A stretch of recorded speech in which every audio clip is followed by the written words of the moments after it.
Let's be honest, we've all written a line of dialogue that made us cringe the next day. Now, most of us can spot the really obvious mistakes and delete them, but very few of us understand the architectural principles that make dialogue work in the first place. And that's the real trap, because it's not about the one bad line you catch, it's about the 100 mediocre ones you don't. The first mistake happens when your characters stop talking to each other and start talking to the reader. This is what it often looks like. Picture two veteran soldiers watching a group of new recruits. They weren't even born when the Dark Lord Xatul conquered this city with his shadow army 10 years ago. They have no idea what's coming. Now, the problem here is that the information is facing the wrong direction.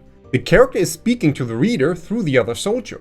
The two men lived that history. Stating it so plainly between them feels artificial. This is a true classic of the fantasy genre. A trap so common we have a name for it. The "as you know Bob" exposition. The fix to this is a principle I call weave, don't dump. Your goal is never to state the raw fact. Your job is to show the scar that fact left behind. So let's take the same moment and apply this principle. We still have the same soldiers watching the same recruits. But this time, one just shakes his head and says, "It's been 10 years since Xatul's shadow army came through. Sometimes, I can still see the ash." He looks at the recruits. They think it's just a story. Here, the exact same information is conveyed. 10 years, Xatul's army, the conquest, but the delivery is completely different. The facts are now wrapped in a personal sensory experience. This isn't an info dump anymore, it is an emotional wound. And turning exposition into emotion will instantly make your world feel more real. But a real world needs believable people. And that brings us to the second trap that can make your character sound completely unnatural. Imagine you're watching a movie. Two characters are standing in the pouring rain. One of them has just been betrayed. The music is swelling, the lighting is dramatic, and the character looks up, tears mixing with the rain, and says, "I'm feeling very sad right now." It would be absurd, right? You'd probably laugh, and rightly so. Yet in our prose, we do this all the time. We make our characters announce their feelings as if they're reading a weather report. This is a second major sin of exposition, and I call it the town crier. It's dialogue that tells the reader an emotion instead of letting the reader feel that emotion through the character's actions and subtext. A line like, "I am furious with you, Valerius," is a classic town crier mistake. It's emotionally honest, but it's also lazy. It robs the reader of the joy of discovery. Great storytelling makes the reader an active participant, a detective piecing together clues.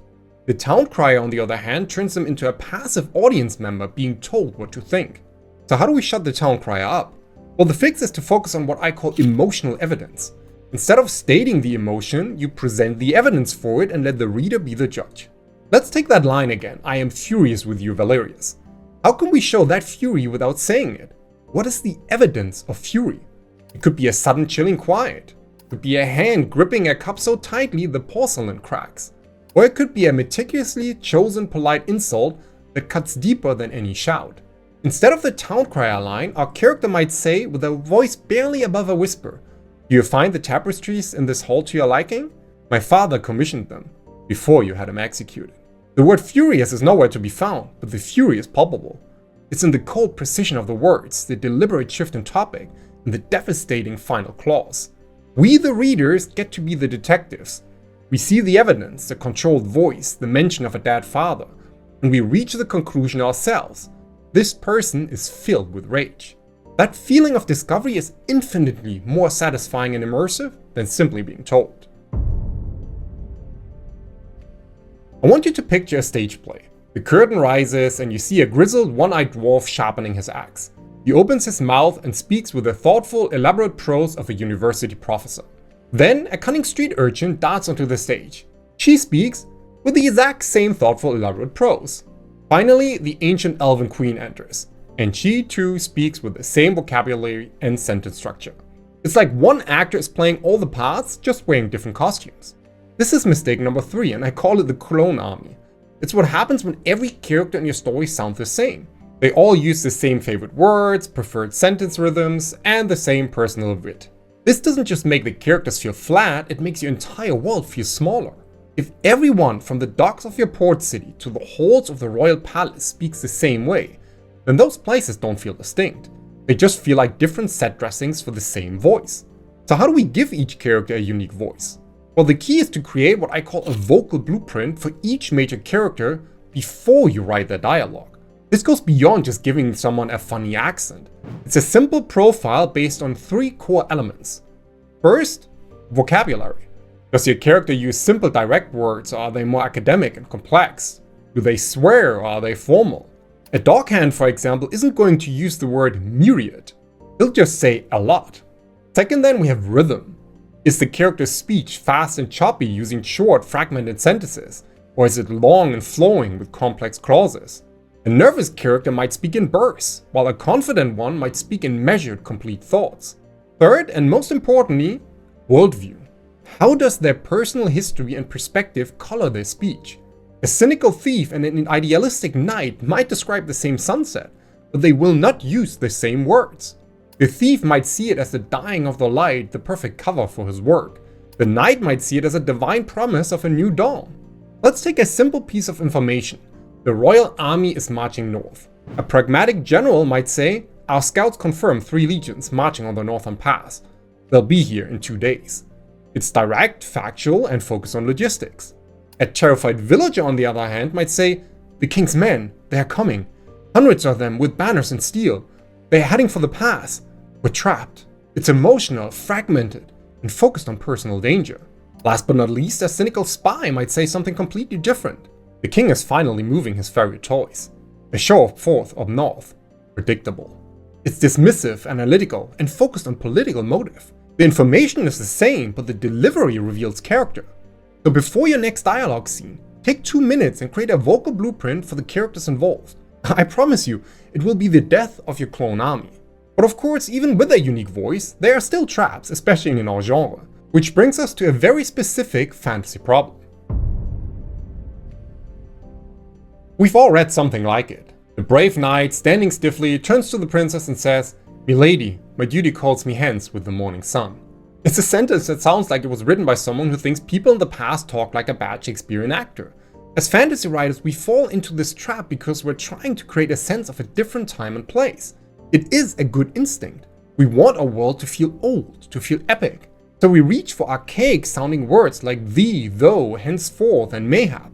But unless you are a professional linguist, which I'm surely not, and have a very specific reason for using those words, it often backfires. Instead of making your world feel authentic, it makes it feel like a cheap medieval fair. The language feels fake, stilted, and worst of all, it's often inconsistent. The goal of fantasy dialogue is not historical accuracy, it's emotional authenticity. We want the reader to believe in the feelings of the characters, not the historical precision of their vocabulary. So how do we make characters sound like they're from a different world without making them sound ridiculous as well? Well, take a simple scenario. A city guard stopping a traveler at the gates. In a first draft, that guard might sound something like this. "Pray tell, traveler, what business brings you before the gates of Oakhaven at this hour? Declare your purpose." This guard doesn't sound like a professional on a long, boring shift. He sounds like an actor in a high school play. But a real character's authenticity doesn't come from using fancy words. Their voice is a product of their background, their attitude, and their immediate goal. A world where guards' formality will sound very different from a polished silver-tongued courtier's. So let's put that same guard back at his post. But this time, let's ground him in the reality of his job and situation. He's not trying to sound epic anymore, he's just trying to get through the day. Halt! The gates are sealed until midday. State your business. The power in this version comes from its authenticity. The language is simple, direct, and professional. The formality feels earned because it comes from the character's job, not from a thesaurus. We don't just hear the words anymore, we hear the man behind them. But even the most authentic sounding dialogue can fall flat completely if the characters are just too nice to each other.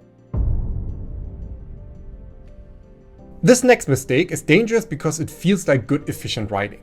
Your characters need to get from point A to point B, so you have them agree on a plan and move on. It's logical. It moves the plot forward. And it's profoundly boring.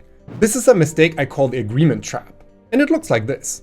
Chaol says the Shadow Lich is in the northern fortress. We must ride at once. And Elias replies, "An excellent plan, my boy. To the stables." On the surface this works, barely. The characters have a goal and they're acting on it. But you've just skipped over the most interesting part of the scene, the friction. The opposite of bad dialogue is conflict. The agreement trap is the complete absence of conflict though. It's a conversation where everyone is on the same page, which means there is no tension, no subtext, and no character revelation. So how do we escape this particular trap? Well, we need to actively look for reasons for our characters to disagree, even if they share the same ultimate goal. I want you to think of every conversation as a negotiation. Each character has their own perspective, their own fears, and even their own methods. The drama comes from them clashing over the details. So let's rewrite the scene and inject some friction. This time, Kael says, the Shadow Lich is in the Northern Fortress. We must ride at once. But Elias shakes his head. Ride? Don't be a fool. The fortress is impenetrable from the ground. We'd be riding to our deaths. There is another way, a secret way, but it requires a sacrifice you're not prepared to make. Now, let's break down what just happened. The ultimate goal is the same, get to the fortress. But by introducing disagreement, we suddenly learn so much more. We've learned that Elias is more cautious and has secret knowledge. And we've learned that Kael seems to be more impulsive. We've also raised the stakes by mentioning sacrifice, and we've created a brand new source of tension. What is this secret way, and what is the terrible price? The scene is no longer about logistics, it's about a clash of wills and worldviews. So the next time your characters are being too helpful and agreeable, stop. Ask yourself, what is one reason they might disagree right now? It could be a moral objection, a tactical disagreement, or just a past trauma that makes them hesitate. Find that point of friction, and you'll find the key to your scene. But with that said, friction in dialogue is impossible if there's only one we hear in the conversation. Think of a great dialogue scene as a tennis match. The ball flies back and forth, each player reacting to the other's shot, building a rhythm. Now imagine one player just stands there and hits 100 balls over the net without a response. Not longer a tennis match, it's just practice. And it's ultimately boring to watch. This is mistake number 6, the unending monologue.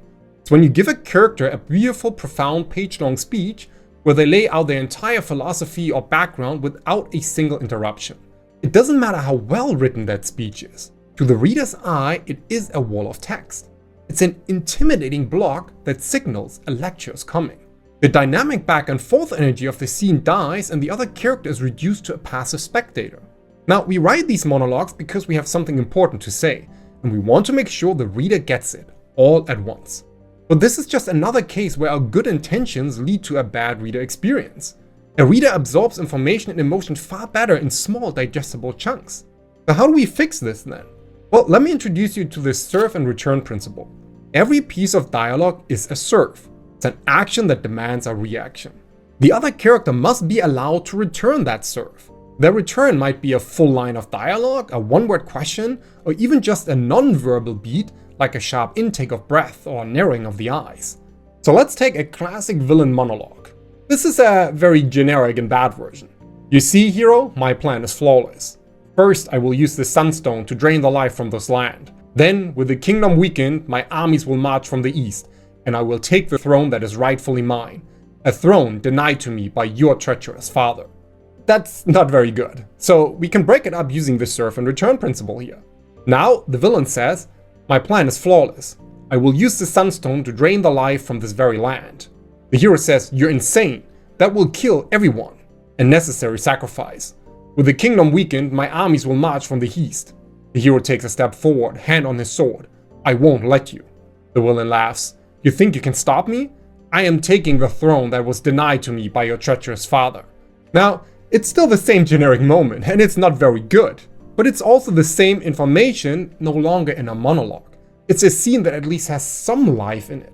The hero is an active participant, not a passive listener. So the goal here was not to show you how to perfectly revise this dialogue, it was to show you how tension escalates with each exchange, even in a generic version still. Because just alone by breaking up this wall of text, we've turned a boring lecture into a dynamic confrontation. But even the most compelling conversation will feel weightless if it's happening in a void. There's a problem that can make even the sharpest dialogue feel weightless and disconnected, as if your characters are just disembodied heads floating in a void. The reader can hear them, but they cannot really see them. The world you've worked so hard to build just vanishes in their mind. Now, the dialogue itself might be even good in this instance. For example, you're nervous, the veteran observed. Isn't everyone on their first watch? The recruit asked. Some are too stupid to be, the veteran grumbled. You'll be fine. The lines are okay. We understand the characters and their relationship. But where are they? On a castle wall? In a forest? We have no idea. This scene has no texture. And this is what I call the white room problem. The issue of forgetting the setting.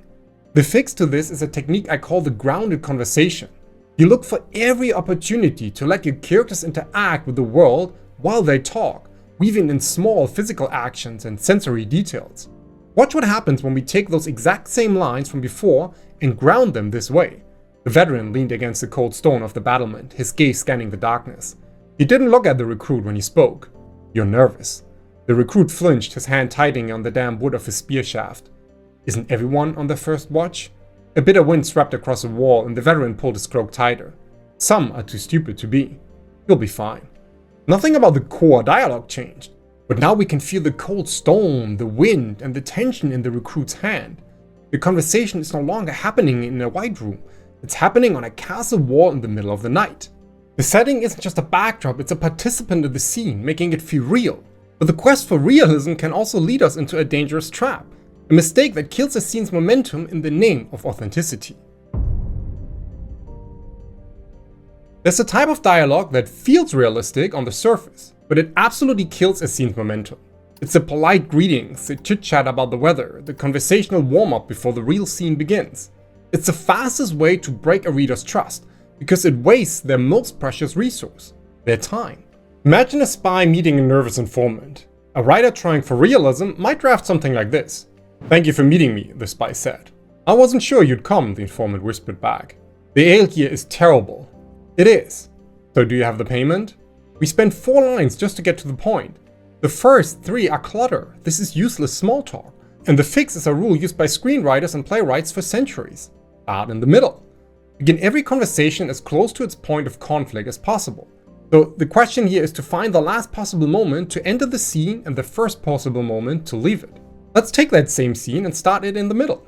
The informant slid on the bench, his eyes darting around the tavern. Did you bring it? He whispered. The spy pushed a heavy coin purse across the table without a word at first. He looked around, eventually his gaze fixating on the informant. Now, talk. The tension is immediate here. We're in the heart of the scene from the first line. So starting in the middle ensures your scene begins with purpose. But how it ends is just as important. And that leads us to our final mistake. The core function of any scene is to create change. If the characters are in the same narrative situation at the end of a conversation as they were at the beginning, the story loses momentum. Let's look at a hero trying to convince a skeptical council member for support. I need your support, counselor. The Northern garrison is about to fall. The situation is regrettable. The council will not act without proof. By the time you have proof, it will be too late. My hands are tied. Now, if you will excuse me. Now, an astute writer, maybe you, is looking at this and thinking, wait a minute, something did change. The hero learned that he cannot count on the council. He is now forced to explore other options. And that is an excellent and absolutely correct observation. An internal realization is a powerful form of change. The mistake is when that change remains invisible. If the scene ends there, the reader does not see the lesson learned. They just see a door closing.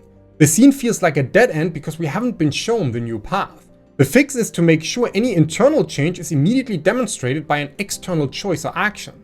You must show the reader that the failure has forged a new direction. So let's take that same conversation, but add one final beat. The hero's ally turns to him, his face a mask of despair.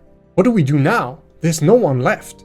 But the hero doesn't look defeated. Instead, he meets his ally's gaze, a cold fire in his eyes. There's no one left to play by the rules.